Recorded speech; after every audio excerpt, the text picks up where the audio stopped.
going on, guys? Sly here, back at it once again with another Destiny 2 Leviathan raid guide for you, and this time we're checking out the hardest encounter in Destiny 2, the Royal Pools, aka the Bathers. Now, this simply requires a good team, period. You pretty much have to perform flawlessly the first round in order to get past it, and it's critical that everyone here knows every position and every plate within Bathers.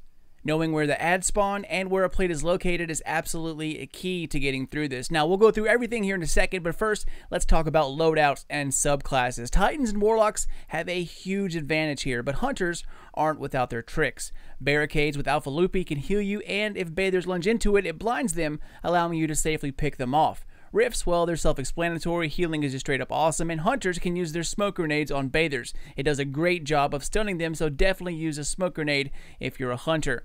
Heavy is going to be insanely important here. Now, depending on what you're going to be focusing on, you can choose accordingly. But for Bathers, Merciless is wonderful. Sins of the Past rockets aren't too bad either. Acreus, nah, it's not too shabby, and of course the Raid Sword is amazing.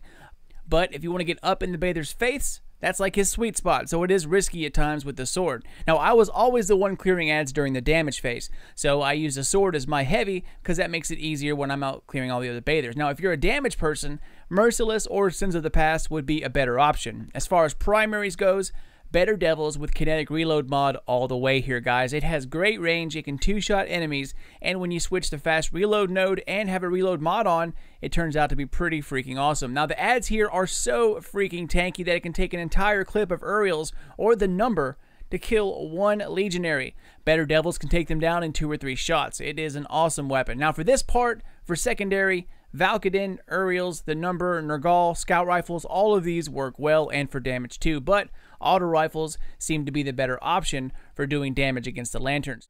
Alright, so now that we're over that, let's talk about how to get this bad boy done, and then I'll go over some tips and tricks that you can use to make it a little bit easier. So this encounter pretty much demands that you run the triangle method. For instance, in this video, I'm starting out middle right, so that means they count it down, 3, 2, 1, everyone jumps on, including the middle plate. Once it starts, the 2 in the middle have to immediately start running to the front plates, chalice, and axes, 1 on each side. Bathers spawn at this location first, and you should be perched up on top of a vent, helping with the other Bather, but like I said, on top of the vent, so that way your psionic protection does not run down. Once the Bather is down, swap places, and then immediately be focusing on clearing ads. If you don't, then you will get overwhelmed, and then another Bather will come out right in the middle of it, which just makes things 10 times worse. Now, after top right gets relieved, he or she then goes back down to the middle in order to re-up the protection.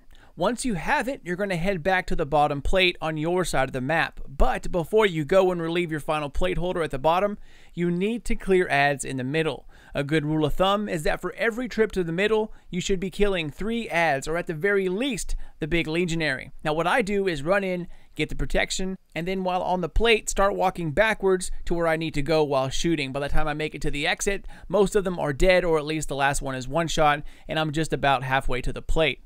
You can then relieve the bottom plate holder. Bottom plate holder makes it to middle, re-ups protection, kills 3 ads, and then heads back to the top.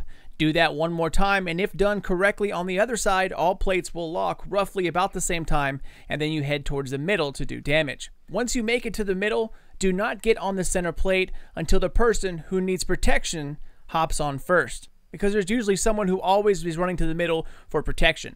Have them grab the orb first, because the rest of you probably already have a decent amount of number. When he hops on, then you follow suit. Have one person stay and be designated on ads, while the others use their supers on Bathers and then fall back in for damage. If you keep one person on ad control the entire time, you can then have the damage players use their supers on ads or Bathers and then immediately fall back to do damage. Then the next player will use their super on ads, fall back in line to do damage, and so on and so forth. However, one Titan with a raid sword can usually take care of Bathers by him or herself with just a help with some grenades.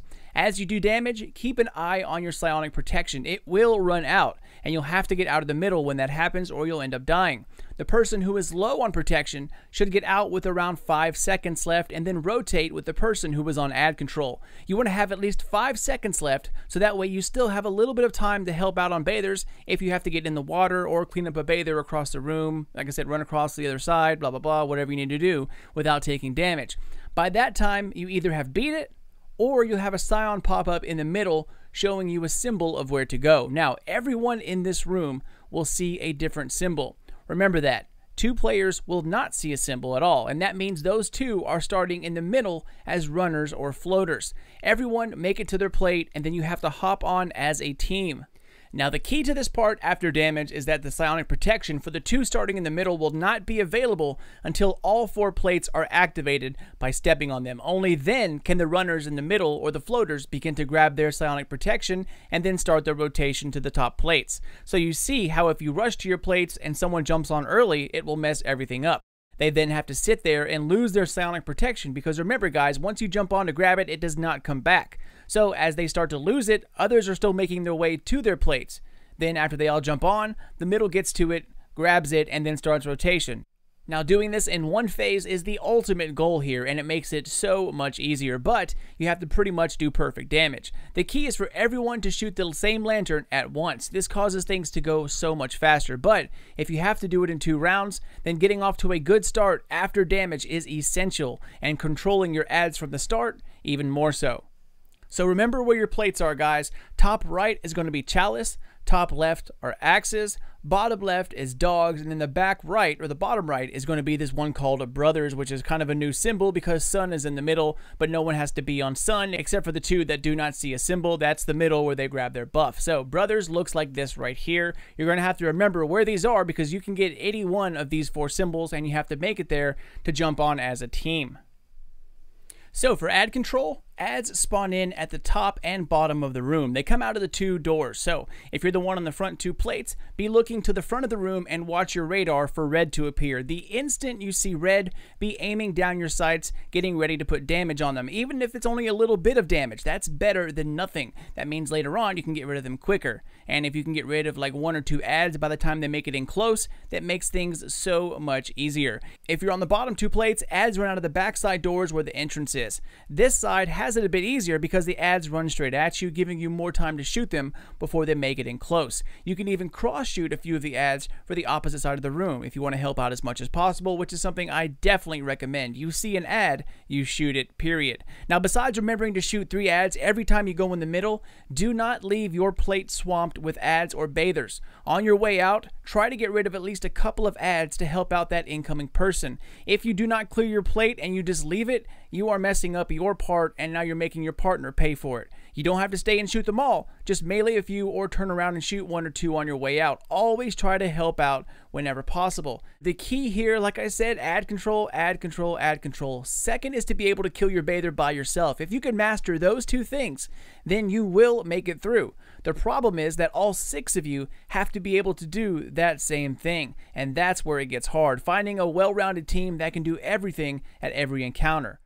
Alright guys, as always, thank you all so much for watching and for supporting Planet Destiny. If you're new to PD, then welcome friend, subscribe for tons more D2 content, hitting that like button, always appreciated, and hope to see you around for the next one. But until then, this is your dude Sly, and I'll catch you all next time.